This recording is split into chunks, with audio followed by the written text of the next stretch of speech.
Making your videos look cinematic is one of the fastest ways to blow up on YouTube. Now, if I could name one of the biggest and most influential things that have helped me reach 100,000 subscribers on my main channel, it is literally just cinematography.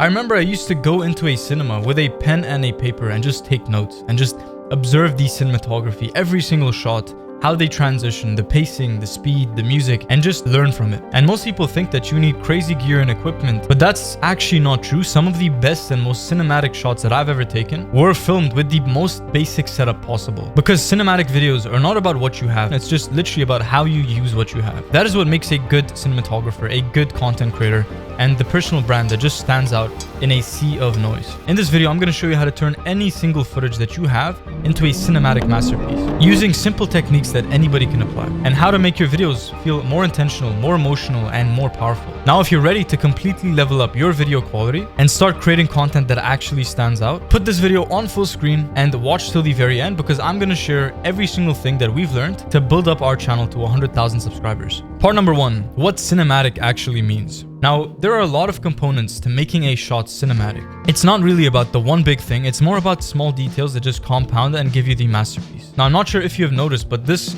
shot that you're watching right now, I have a bottle here. So this is a glass bottle in the foreground. What this does is it creates depth. You see how it gets blurry over here? So number 1, it creates this like depth. So now you have this in the foreground and you see the separation between me and the bottle. So without it, and if I just put it in frame, this is how it looks. And then obviously we have the plant, we have the bookshelf over there, we have a light over here that is lighting my face, and we have a light in the background and a light over here. And all these things are elements to a cinematic frame. And I'm not a professional cinematographer. I haven't studied cinematography. And this is what I've learned in the past. You need to think about the emotional experience that a video creates, that a movie creates, because that viewer experience is what is going to bring a person, a viewer, to come back regularly time and time again to your channel. The only way that your personal brand, that your YouTube channel is going to blow up is if you make videos not just that people want to watch once, but that people want to binge. Now think about this. If you have 10 videos and they're all similar quality, right? They're all similar format and it's very consistent. If somebody likes one video, then they're gonna watch all 10. But if you make 10 completely random and different and scattered videos, then people are just gonna get confused. People are gonna watch one video, but then they try to watch another and just feels off. So you need to have consistency with your format,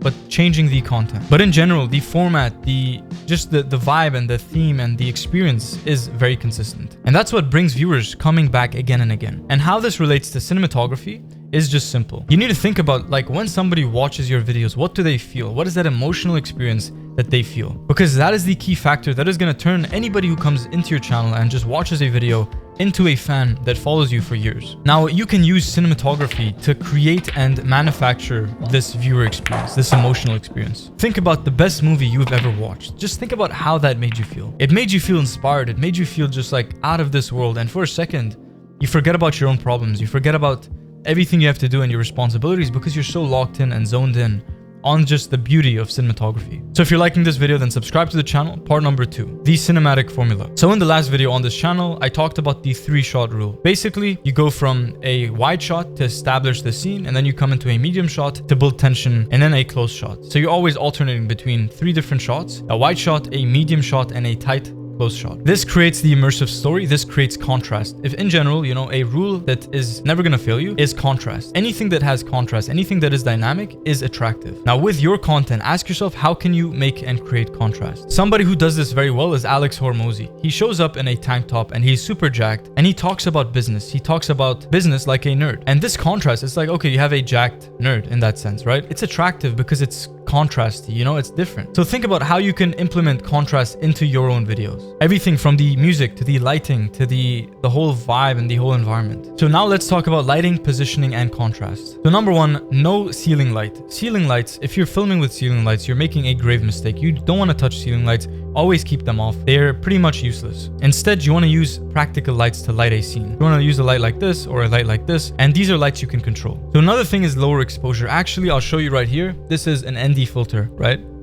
So this is actually a huge hack. You want to get an ND filter, which you can turn around like this, for your lens. So the lens that I'm using right now is an f1.2 lens, a 16mm f1.2, which means that when I bring it all the way down to f1.2, the aperture opens up and I get that really nice cinematic background blur. But at the same time, it's going to be too bright, so then I have an ND filter. It's like sunglasses for your lens. And I don't really know why, but ever since I started using an ND filter for my lenses, it's just like the quality and the cinematography has just leveled up so much. Almost every shot looks like a movie. So whatever camera you are filming with, it doesn't matter. Just get yourself a low f-stop lens and a ND filter. This is a game changer. So contrast and depth go hand in hand. Basically, you don't want a flat looking image. So in this shot, in this A-roll shot, this talking head shot that you're watching right now, the foreground is the bottle over here, it's blurred out, it creates this a little bit of intrigue. And then you have me.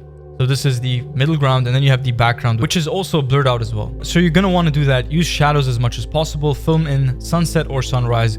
Golden hour, that's when the lighting is the best. And in general, with lighting, you just want to control the lighting as much as possible. So if you're using artificial light, you want to be able to like close the blind so you can control how much light is in the shot. I'll make another video entirely about lighting, but for now, let's just stick to the basics. So now let's talk about cinematic composition, right? This is a simple concept, but it's also super powerful. It changes the way the viewer sees the shot. So you have the rule of thirds, and you can apply this in different ways. So right now I'm going to pull up a grid on screen, a 3x3 grid, and basically you can position your subject or what you're trying to capture, what you're trying to have the focus on, either over here or over here or over here or over here, right? You have these thirds. It's just more appealing to the eye when the subject lies on this third or this third, and not when they're in the center. Sometimes you have a center shot. That's also a type of cinematic framing. So a shot like this, I could easily position myself here. I mean, honestly, it might just be visually captivating. Or I can position myself here, but then the mic is literally like, it doesn't move out of the way. But pretty much you get the point. And right now with this talking head, so there's this like line over here, and that's where my eye is supposed to be. So I want to basically be positioned well in the frame so you can see, you know, my body, my upper body,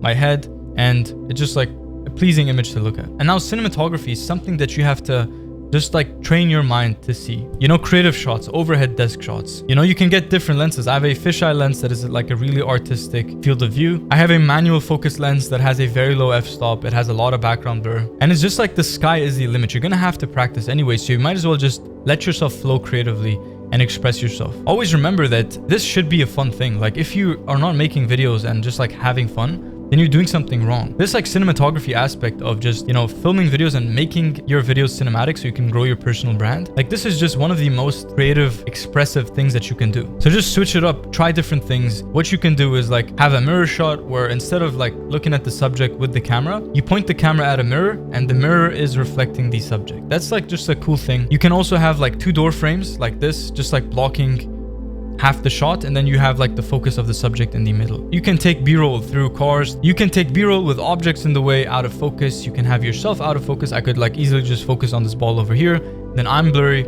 And there's like so many things you can do. It's just about testing. It's about refining the process. And it's about falling in love with the camera. Just picking up a camera, getting a nice lens, getting an ND filter, and just taking it everywhere. Just like film random things, film anything, film everything, and just focus on like leveling up and honing your craft and skill. So write in the comments the type of video you want to see next. Let's go to part number 3. The cinematic editing. So editing is just one of the most powerful things. It takes all the raw materials, all the footages, and it just brings everything to one to create a masterpiece. Now, if you have an editor, if you don't edit videos for your own channel, you can just take all of these things, write them down, and then just show your editor how to do these things. Simple editing. You don't have to go above and beyond. You don't have to like have all these motion graphics and everything that's just trying to capture the attention of the viewer. That's just going to burn you out, and it's just going to take too much time with little results. So instead, what you want to do is smart editing. You just want to have a clean like background like this. You want to have cinematic music that doesn't sound like elevator music. You want to have cool scenes, nice B-roll, good shots, you know, good environment, and nice and cinematic color grading. And you just want to have a strong immersive intro. The most intensive creative efforts should be focused for the first 30 seconds of a video, because that is when it matters. If you spend an extra 3 hours making this fancy like editing sequence in the last minute of a video, it's pretty much useless. So instead, you're going to want to take your editing and like focus most of the editing process on the first 30 seconds. And then from 30 seconds to like another couple of minutes, you want to edit progressively less, because you don't need that much editing. Just keep it simple, keep it clean, keep the colors nice. A nice rule I use with color grading is I find that footage always looks better if the contrast is on the higher end, if the exposure is on the lower end. And I use Film Look Creator, which is a plugin inside of DaVinci Resolve Studio, and there is a property called subtractive saturation. Basically, I'm able to bump up the saturation while keeping everything balanced and keeping the skin tones nice. Choose some things that you do well and just double down. It's always better to be really good at a couple of things than average and mediocre at 1,000 different things. Otherwise, you're just gonna look average and you're gonna appeal to nobody. Get inspired by people like me, because I also got inspired by other people like Gox, like Sleepy Charlie, like big YouTubers in this space who just make cinematic videos. So I hope you enjoyed this video, subscribe for more, and let us know what you want to see next in the comments.